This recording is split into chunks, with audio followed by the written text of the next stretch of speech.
स्वागत है दोस्तों एक नए वीडियो में।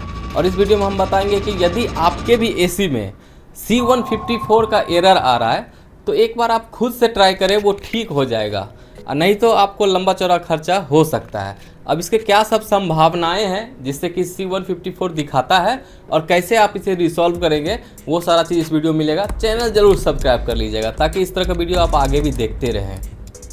दोस्तों मेरे भी एसी में C154 का एरर आया था और अभी मैंने ठीक कर लिया है। अब दोबारा उस एरर को हम तो नहीं ला सकते, लेकिन आपको बता सकते हैं कैसे आप इस एरर को दूर करेंगे। आप जब भी मैकेनिक को बुलाएंगे तो वो सबसे पहले आपका पीसीबी खोलेगा और पीसीबी खोलने के बाद उसे अगर नहीं समझ में आया तो वो पीसीबी लेके चल जाएगा सर्विस सेंटर, या फिर वो अपने दुकान लेके जाएगा, वहाँ रिपेयर करेगा। हो गया तो हो गया, नहीं तो आने के बाद लगा देगा, और अगर ठीक हो गया तो ठीक है, नहीं तो आपको तो पैसा तो लगना ही लगना है। लेकिन जो जेन्युइन प्रॉब्लम है इसका, वो दो रीज़न है जब C154 का एरर आता है।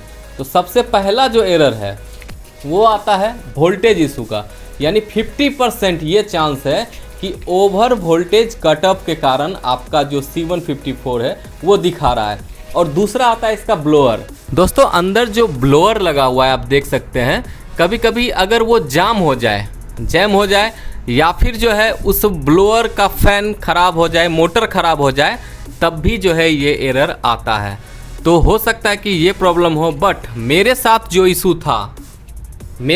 इशू था वो जो वोल्टेज है वो कल के डेट में 275 वोल्ट था, और अभी देख सकते हैं 221 वोल्ट है, जिस वजह से मेरा एसी अभी रन कर रहा है। तो इस केस में होता क्या है कि जब भी वोल्टेज बहुत ज़्यादा हाई हो जाता है तो C154 का एरर देने लगता है। लेकिन यदि आप हमेशा रिमोट से ऑफ करते हैं तो ये एसी के लिए काफ़ी मतलब कि डेंजरस है। इसलिए कि आप तो रिमोट से ऑफ कर देते हैं, पीसीबी हमेशा ऑन रहता है। इससे क्या होता है कि पीसीबी ही आपके रिमोट के थ्रू ऑफ करके रखता है, एसी का लगभग पीसीबी ऑन रहता है। और हाई वोल्टेज से आपका जो एसी है उसके भारी महंगे जो कंपोनेंट है वो डैमेज हो सकता है। इस वजह से जब भी आप लाइन काटे एसी का तो प्रॉपर वे में प्लग ना निकालें, बट जो स्विच है उसे आप ऑफ कर दें। और इसका यदि आप चाहते हैं कि C154 एरर से पहले आपका एसी ना जले तो आप स्टेबलाइजर भी लगा सकते हैं। स्टेबलाइजर जो है एक्चुअली में लो वोल्टेज और हाई वोल्टेज कटअप का एक यूनिट होता है जो इसे बचाता है। यदि कम वोल्टेज है तब भी लाइन पास नहीं करता है, और ज़्यादा वोल्टेज है तब भी लाइन नहीं पास करता है। लेकिन जो 1500 से 3000 4000 तक का मिलता है वो सिर्फ और सिर्फ कट ऑफ का काम करता है, यानी कि लो वोल्टेज और हाई वोल्टेज पे कट ऑफ करेगा।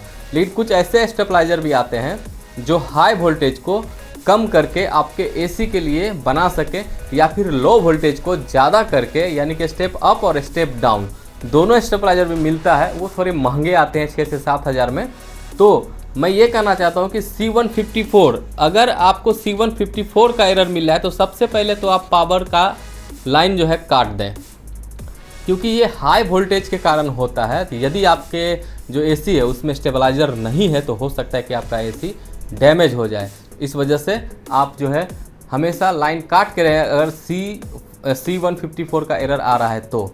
और तुरंत ही आप मल्टीमीटर से वोल्टेज चेक करें। अगर 240 250 से ज़्यादा आ रहा है तो वोल्टेज को कम होने तक वेट करें, या फिर आप अपने एरिया का लाइन वाले हैं उससे बोल के आप वोल्टेज सही कराएं, या पोल से आप अपना लाइन चेंज कराएं और सही वोल्टेज पे चलाएं, क्योंकि वो वोल्टेज आपके एसी को जला सकता है। इस तरह का और भी वीडियो देखने के लिए आप इस चैनल को सब्सक्राइब कर सकते हैं।